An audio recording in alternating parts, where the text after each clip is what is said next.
কয়েকদিন আগেই হাইকোর্টের নির্দেশে বাতিল হয়েছে 2016 গোটা এসএসসি প্যানেল। চাকরি গিয়েছে 23,000-এরও বেশি। ইতিমধ্যে চাকরি হারানোদের পাশে দাঁড়ানো আশ্বাস দেওয়া হয়েছে রাজ্য সরকারের পক্ষ থেকে।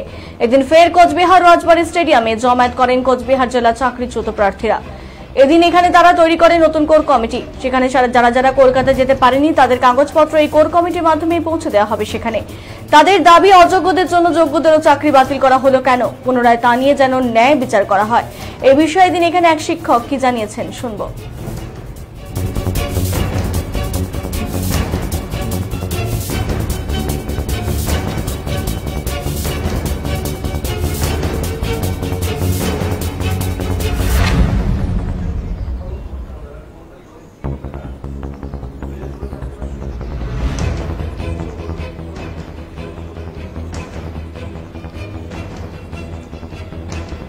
এসএসসি দুর্নীতির বলি যখন 23,000-এরও বেশি শিক্ষক শিক্ষিকারা, তাদের ভবিষ্যৎ কোথায় গিয়ে দাঁড়াবে এখন কিন্তু সেটা বড় প্রশ্নচিহ্নের মুখে। কয়েকদিন আগেই হাইকোর্টের নির্দেশে বাতিল হয়েছে 2016 গোটা এসএসসি প্যানেল এবং যারা চাকরিচ্যুত হয়েছেন তাদের ভবিষ্যৎ এখন কোথায় গিয়ে দাঁড়িয়েছে। পুরো পরিবার নিয়ে তাদেরকে এখন বলা যেতেই পারে যে একেবারে খোলা আকাশের নিচে দাঁড়ানো। এটা কিন্তু একটা ভয়ঙ্কর পরিস্থিতিতে এনে দাঁড় করিয়েছে এই 23,000-এরও বেশি শিক্ষক শিক্ষিকার ভবিষ্যৎকে। কি হবে তাদের ভবিষ্যৎ? এবং এই যে গোটা প্যানেলের চাকরি বাতিল হলো, সেখানে যারা দুর্নীতিগ্রস্তভাবে চাকরি পেয়েছে তাদের বিষয় আলাদা, কিন্তু যাদের কোনো রকম ভাবে এই প্যানেল থেকে বাদ দেওয়া যায় না, অর্থাৎ যারা মেধার ভিত্তিতে চাকরি পেয়েছে, সেখানে তাদের ভবিষ্যৎ এক চরম অনিশ্চয়তার মুখে। সেই চাকরি হারানোদের পাশে দাঁড়ানোর আশ্বাস দেওয়া হয়েছে রাজ্য সরকারের পক্ষ থেকে।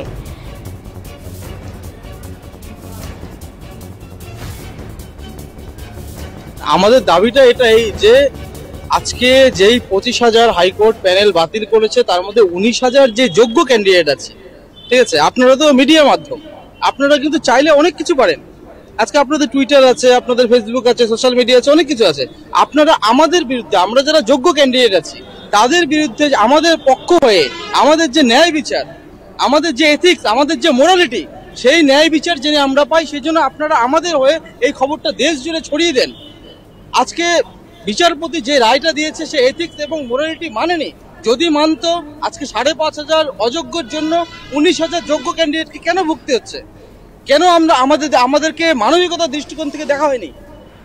আজকে ওনারা প্রমাণ করে দিক, ওনারা বলে দিক খালি যে এই 19,000ও অযোগ্য, সেই প্রমাণটা আমাদের দিক। আমরা একটা প্রশ্ন করব না, একটা প্রশ্ন আমরা করবো না, আমরা চুপচাপ, আমাদেরকে প্রমাণ দিতে হবে আমরা অযোগ্য।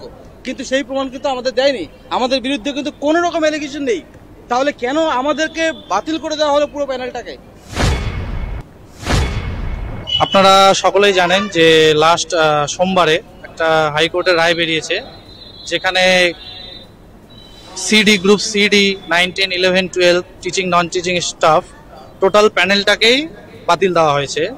তো এই যে এই ধরনের একটা গণতান্ত্রিক এবং সভ্য সমাজে এই ধরনের একটা রায় হয়েছে, সেই রায়টা আমরা মেনে নেইনি। তার জন্য আমাদের যে মেইন টিম কলকাতায় আছে, তারা অলরেডি সুপ্রিম কোর্টে এই রায়ের এগেনস্টে চ্যালেঞ্জ করেছে এবং আমরা আজকে এখানে সবাই একত্রিত হয়েছি। আমাদের এখানে একটা কোর কমিটি তৈরি করা হলো, যাদের দায়িত্ব থাকবে আমাদের যা এখানকার কাগজপত্র পাঠানো, সেই কমিটির মাধ্যমে আমরা আমাদের যে মেন কমিটি আছে কলকাতায়, হ্যাঁ, পিটিশনার আছে, তাদেরকে আমরা এদের থ্রু, কোর কমিটির থ্রু আমাদের যা কাগজপাতি সব ওখানে পাঠিয়ে দেবো।